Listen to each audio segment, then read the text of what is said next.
কেন ডেডলাইন নেই? কেন হাসিনার কথার পুনরাবৃত্তি হবে যে আগে সংস্কার পরে নির্বাচন? এই আন্দোলনের পর এখনো 70% মানুষ আওয়ামী লীগের দোষর, তারাই দেশ চালাচ্ছে। আমরা তো এও শুনছি যে সরকারের ভিতর থেকে কেউ কেউ রাজনৈতিক দল গঠন করার চেষ্টা করছে। তাহলে তো সরকারের নিরপেক্ষতা নিয়ে জনগণ প্রশ্ন করতেই পারে।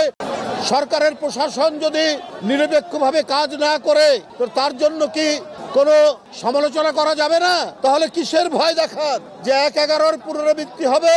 আমরা সকল ঘটনা অতিক্রম করে বুক চিতিয়ে লড়াইয়ের রাজপথে বছরের পর বছর আমরা থেকেছি।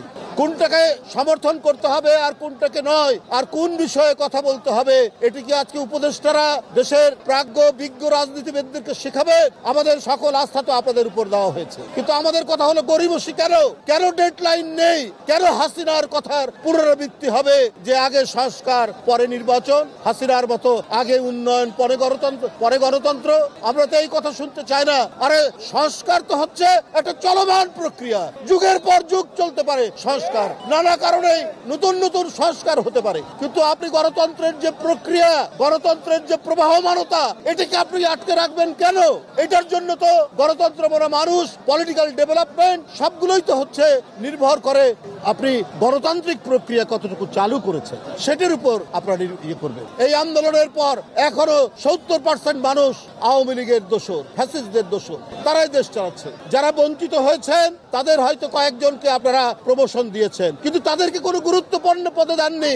অধিকাংশ সচিব, অধিকাংশ প্রশাসনিক ব্যক্তিরা হলেন সেই ফ্যাসিস্টদের দোষর, তাদেরকে দিয়েই তো দেশ চালাচ্ছে। তাহলে আপনার জিনিসপত্রের দাম কমবে কি করে?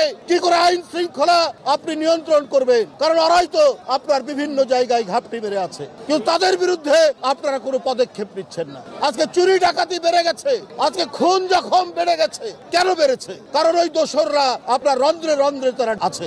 তাহলে আজকে কাদেরকে দিয়ে আপনি জরিপ করাবেন? ব্যুরো অফ স্ট্যাটিস্টিক্স সরকারি সংস্থা, তাদেরকে দিয়ে নাকি জরিপ করাচ্ছেন। তাতে নাকি জনগণ বলে যে আগে স্থানীয় সরকার নির্বাচন, তারপরে হচ্ছে পার্লামেন্ট নির্বাচন। আপনি যদি সরকারি সংস্থাকে দিয়ে করেন, ওরা তো সরকারের মুখ চেয়েই কথা বলবে, কিন্তু আপনি আপামর জনসাধারণের সাথে কথা বলেন, তারা কি চায় দেখেন। যে জিনিসটি আজকে 16 বছর 1.5 যুগ বন্ধ, আজকে জনগণরা ভোট দিতে পারে না, আজকে জনগণরা ভোট দিয়ে তাদের নিজের মতো সরকার গঠন করতে পারে না, সেইটাকে বাদ দিয়ে আপনারা ব্যুরো অফ স্ট্যাটিস্টিক্স দিয়ে আপনারা জরিপ করাচ্ছেন যে আগে স্থানীয় সরকার নির্বাচন, তারপর পার্লামেন্ট নির্বাচন। এগুলো মানুষের কাছে নানা প্রশ্ন দেখা দিচ্ছে। এগুলোর দিকে দৃষ্টি দেন। আপনাদের আচরণ যদি নিরপেক্ষ না হয়, আমরা তো এও শুনছি যে সরকারের ভিতর থেকে কেউ কেউ রাজনৈতিক দল গঠন করার চেষ্টা করছে। তাহলে তো সরকারের নিরপেক্ষতা নিয়ে জনগণ প্রশ্ন করতেই পারে, মানুষ প্রশ্ন করতেই পারে। যদি এই কথাগুলো আসে, তাহলে তো অন্যান্য রাজনৈতিক দল যারা গণতন্ত্রের জন্য আন্দোলন করেছে, তারা মনে করবে অন্তর্বর্তীকালীন সরকার কোন ধরনের একটা মাস্টার প্ল্যানের মধ্যে অন্তর্ভুক্ত রয়েছে।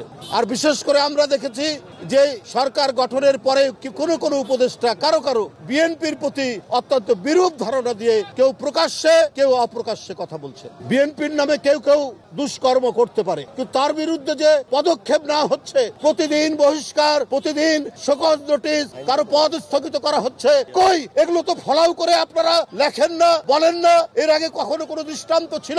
শামীম ওসমান যখন প্রকাশ্যে ধমক দিত, কই একটি লিডিং পত্রিকাও দেখিনি যে শামীম ওসমানের মতো একজন গডফাদার প্রকাশ্যে তার নিজের দলের কাউকে এবং বিরোধী দলকে যেভাবে হুমকি দিয়েছে, এর বিরুদ্ধে তো কথা বলতে দেখিনি। এইরকম জেলায় জেলায় গডফাদার তৈরি করা হয়েছে। আর বিএনপির কারো নামে পত্রিকায় কোনো সংবাদ আসার সাথে সাথেই তার বিরুদ্ধে পদক্ষেপ নেওয়া হচ্ছে। এমনকি আওয়ামী লীগের বাড়িতেও যদি বিএনপির কোন লোকের নাম পাওয়া গেছে যে সেখানে গিয়ে গোলমাল ভাঙচুর করেছে, সেখানেও আমরা ছুটে গেছি। এই দৃষ্টান্ত বিএনপি রেখেছে যে না, দলের লোকরা এই ধরনের আইন হাতে তুলে নেবে না।